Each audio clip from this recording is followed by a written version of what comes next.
Jodi Womack is the co-founder of the Womack Company and the creator of the Women's Business Social. She uses her organizational skills and professional networking and mentoring experience to bring women who run businesses and women in business together to learn, grow, and succeed together. Well, hello, and thank you. Can you all hear me all right? Is that good? Okay. Well, thank you, Joy. First of all, I'd like to say thank you for coming to during your lunch hour. I know this is precious time, and I'd like to say Happy Thanksgiving.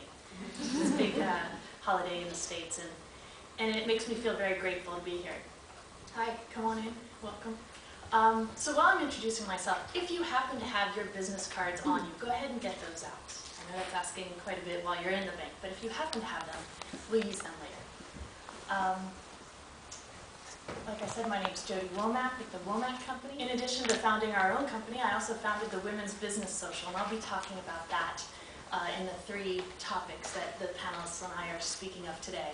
And the first topic, tip rather, is learning to ask for what it is you want and clearly defining that. And the second tip is building your networks.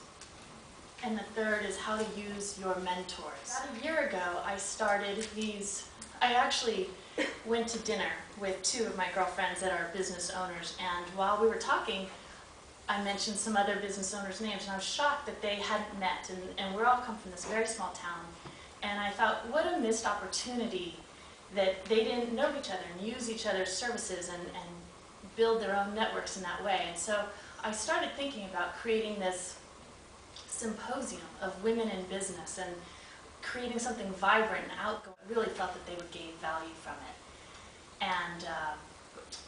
And so in doing so, it planted the seed in creating this event. And it took about 3 months for me to put it into action. And it was because I wasn't clear on what it is I wanted to ask for.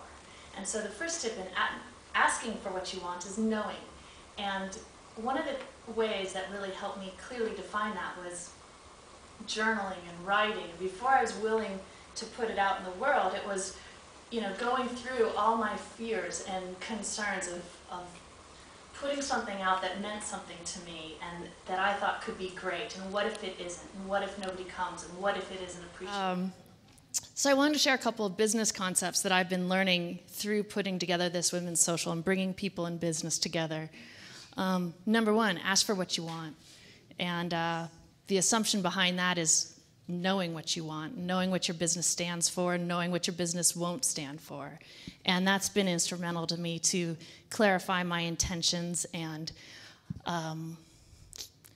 really step up, because that's what it's about. And I put this group together because I wanted to attend an event that meant something to me, and that wasn't out of obligation but out of inspiration. And that's what I feel. This is, sorry, the picture's a little dark, one of the recent ones over at Papa Lenin's. We started with 12 back in February, and we're up between 80 to 100 women attending each of these events. They're all free. The space is donated. If people would like to buy food or drink, there's that available to people, but it's completely optional. And so some of the pieces of knowing what you want is asking for it and measuring it. How effective am I when I ask for something? And it was really acknowledging that fear and then moving past it. Jason said to me, if you only keep it in your head, you'll never know, and people won't have the opportunity to interact with it. So February of this year, I put together the first Women's Business Social, and we had 13 attendees. In the second social, we had 45. The one we had last month was 100 women in attendance.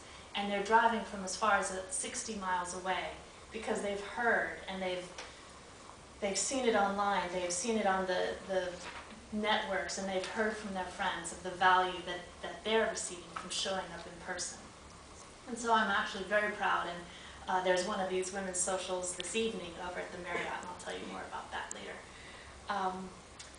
But once I was clear in asking for what I wanted, it was crazy how fast it started showing up, and people wanted to participate.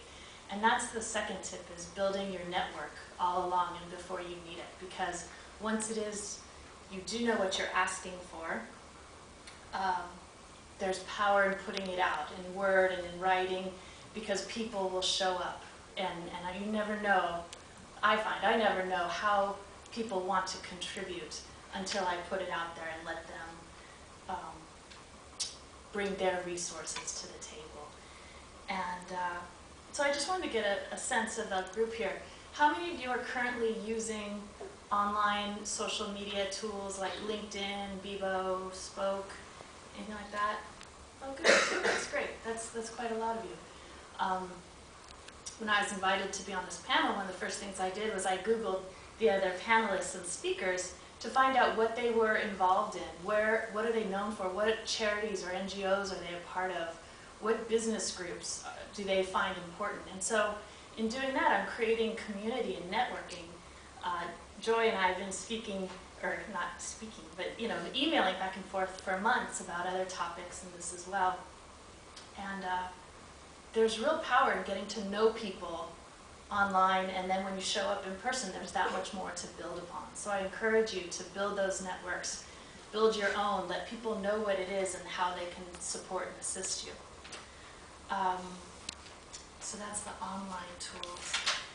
And then, how many of you attend some kind of professional meeting, networking? There's something about showing up online, showing up in person. I commend all of you for showing up today. And then the last is business cards. I have them everywhere. I have them when I go to get coffee. I have them in the markets. I have them when I visit my friends' soccer games and football games. And there's something about when you do actually get to meet somebody, giving them something that they can go home and connect to. So what I'd like to do now, because I know that there's a ton we could talk about in networking and the value of it, but what I'd like to do now is actually practice. And in Jason's presentations and workshops, he talks about practice makes habit. And these are the habits that I hope you include in your lifestyle and your personal and professional development. But what I'm going to ask you to do, all of you in the audience, is stand up and